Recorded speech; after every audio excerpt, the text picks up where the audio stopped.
El arte del Renacimiento. Para los humanistas, el objetivo fundamental del arte era conseguir la belleza y acercarse a Dios. Así, las principales características del arte renacentista son búsqueda de la armonía, equilibrio y proporción. Consecución de la perspectiva, interés por la representación de la naturaleza y el cuerpo humano, adquisición de prestigio por parte del artista, pues dejó de ser anónimo, temática religiosa y mitológica grecorromana. Tenemos que destacar que en Italia del siglo XV adquieren mucha importancia los mecenas, personas de familias nobles que también encargaban obras artísticas. El Renacimiento italiano se dividió en dos fases: Quattrocento, siglo XV, con Florencia a la cabeza; Cinquecento, siglo XVI, con Roma como sede. Arquitectura. Los arquitectos renacentistas se inspiraron más en la arquitectura romana que en la griega. Así, se reproducen elementos arquitectónicos romanos como arcos de medio punto, cúpulas, columnas. Las obras arquitectónicas podían ser de carácter civil, villas, palacios y jardines, o de carácter religioso, como iglesias o basílicas. Como principales figuras destacamos a Brunelleschi, Bramante y Miguel Ángel. Escultura. Los escultores renacentistas se inspiraron en las esculturas griegas. Sus principales características son interés por la perspectiva, composición y anatomía, proporcionalidad del cuerpo humano, diversidad temática, religiosa, mitológica e histórica, uso de diferentes materiales, piedra, mármol, bronce, yeso. Destacamos a Donatello, Miguel Ángel y Ghiberti. Pintura. Sus principales características son representación del hombre como tema central, uso de la perspectiva lineal, que permitió a los pintores dotar de profundidad las imágenes en una superficie plana. Empleo de técnicas variadas: fresco, temple, óleo. Uso de nuevos soportes como la tela, tabla y muro. Temática variada: mitología, paisajes, escenas religiosas, etc. En el Quattrocento destacamos a Botticelli, Leonardo da Vinci, y en el Cinquecento a Rafael y Miguel Ángel.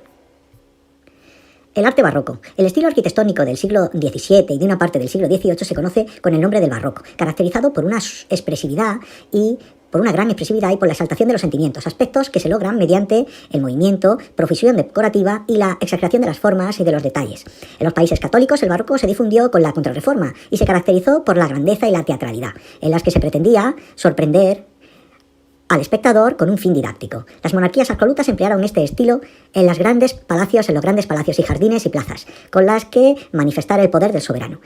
Contrariamente, en los Países Bajos, el barroco está vinculado a la austeridad propia del protestantismo y a los gustos burgueses, caracterizados por construcciones pequeñas y representaciones de temas realistas, intimistas y cotidianos. La arquitectura. Los artistas barrocos usaban los elementos arquitectónicos clásicos, pero los alteraban para lograr la sensación de movimiento. Así, las características de la arquitectura son falta de equilibrio y dinamismo, que se reflejan en todo tipo de plantas, desde la octogonal hasta la circular.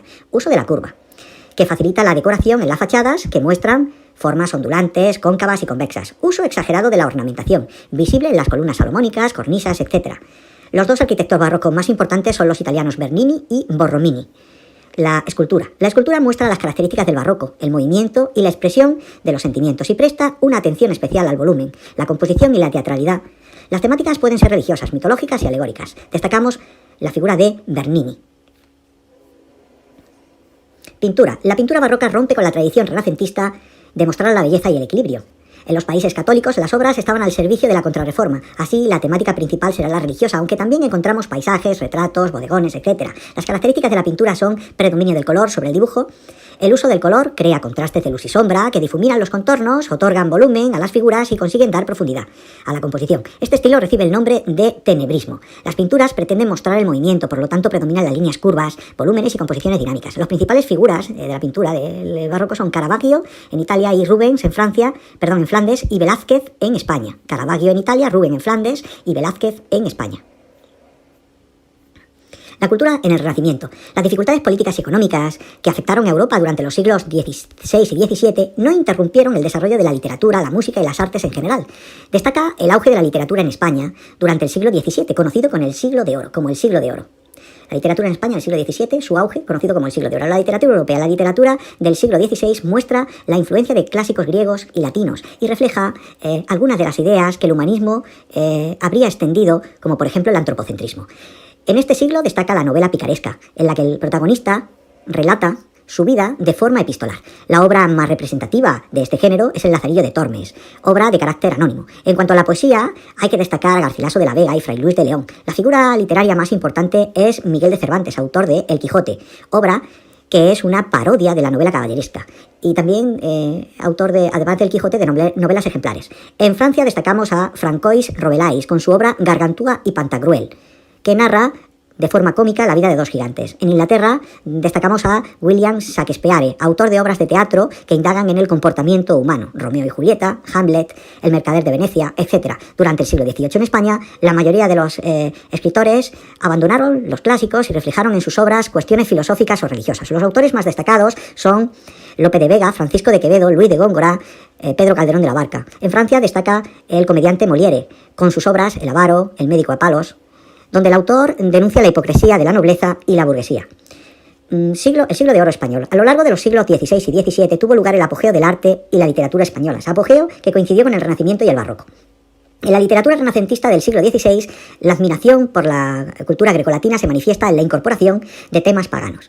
En la segunda mitad del siglo XVI se acentúa el tono moral y espiritual. Destacamos a Fray Luis de León, San Juan de la Cruz y Miguel de Cervantes. Respecto al barroco, la literatura es recargada y variada. En conjunto, trasluce un hondo pesimismo, al reflejar un clima de inseguridad y descontento como consecuencia de la crisis social y económica.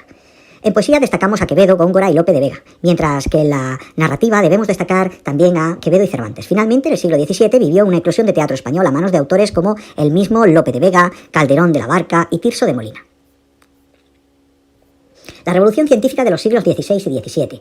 En la Edad Media se habría impuesto la idea de que el conocimiento era revelado por Dios mediante la Biblia. Desde el siglo XVI el espíritu crítico del Renacimiento provocó un cambio de mentalidad y permitió que se produjeran avances en la medicina, anatomía y astronomía.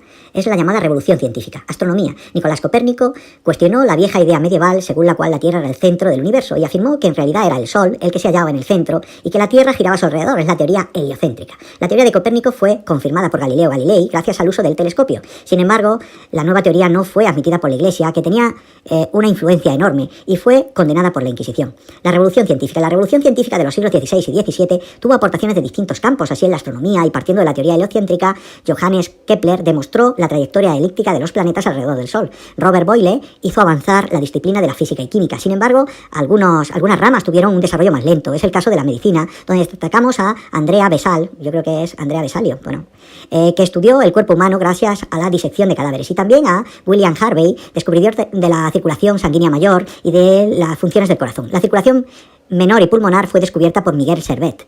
Otro científico